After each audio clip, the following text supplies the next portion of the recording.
One group which remained defiant was the Socialists. The 100-odd members had chosen to abstain from voting or vote against Mussolini entirely. Amongst them was Giacomo Matteotti, who had recently become the leader of the reformist socialists after Turati. The 1924 elections were chaotic and corrupt. There were countless instances of voter fraud, intimidation, and murder at the polls. Unsurprisingly, the government-backed candidates, or listone, won with an overwhelming majority. Italy was now essentially a one-party state. However, there were still over 130 members of parliament who belonged to a variety of opposing parties. They were unable to come together and form a cohesive defense against fascism. Matteotti was one of those disparate opposition candidates.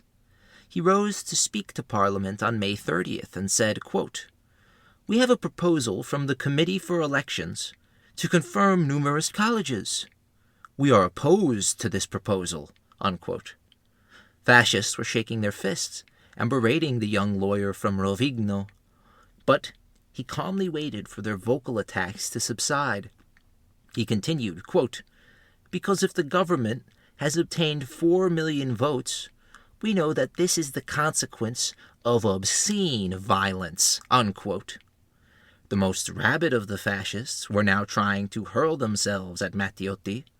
He refused to yield his time. He said, quote, "The leader of fascism has himself explicitly declared that the government did not consider its fate as tied to the outcome of the elections. Even if it had been a minority, it would have remained in power," unquote.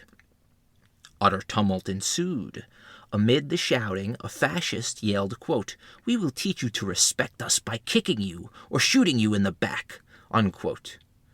Matteotti continued his protest, quote, "To support these government proposals, there is an armed militia, which is not at the service of the state, nor at the service of the country, but at the service of the party," unquote.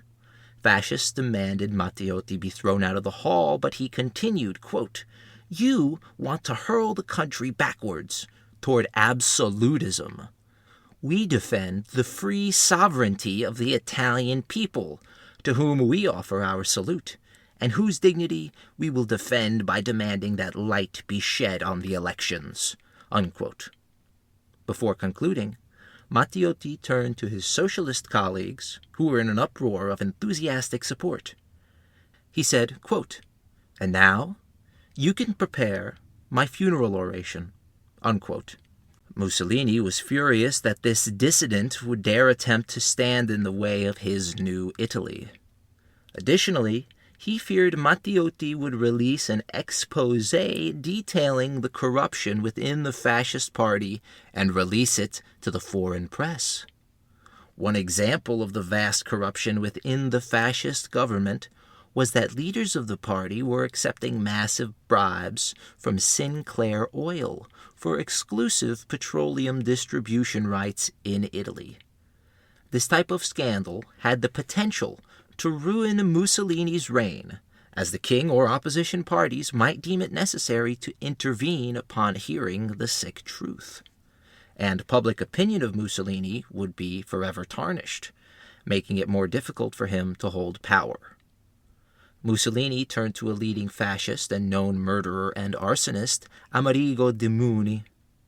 He embezzled millions of dollars, which were siphoned from military contracts that were given to Yugoslavia, and he had a vested interest in seeing Matteotti disappear. On June 10th, 1924, 5 men, led by de Muni, forced Matteotti into the back of a car, and in the ensuing struggle, stabbed him to death. They would leave the young socialist's body in a shallow ditch outside of Rome, and it would not be discovered for months. Mussolini made it abundantly and evidently clear what would happen if someone attempted to defy him. When the press discovered that Mussolini and his administration were involved in the assassination of Matteotti, it nearly brought about the downfall of fascism. hundreds of parliamentary deputies boycotted Parliament in what is remembered as the Aventine Secession. The king could have stepped in, and he would have likely had support from the wavering benches of the fascists. Instead, he did nothing. In Parliament, Mussolini threw down the gauntlet. He dared the legislative body to formally impeach him.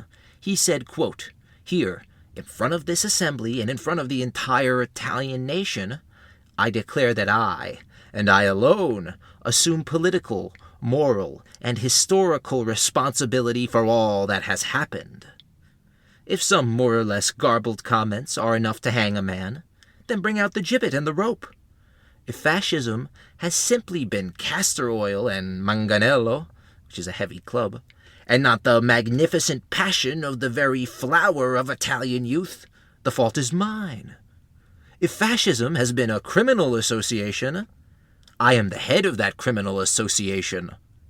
You can be certain that in 48 hours following my speech, the situation on every front will be clarified.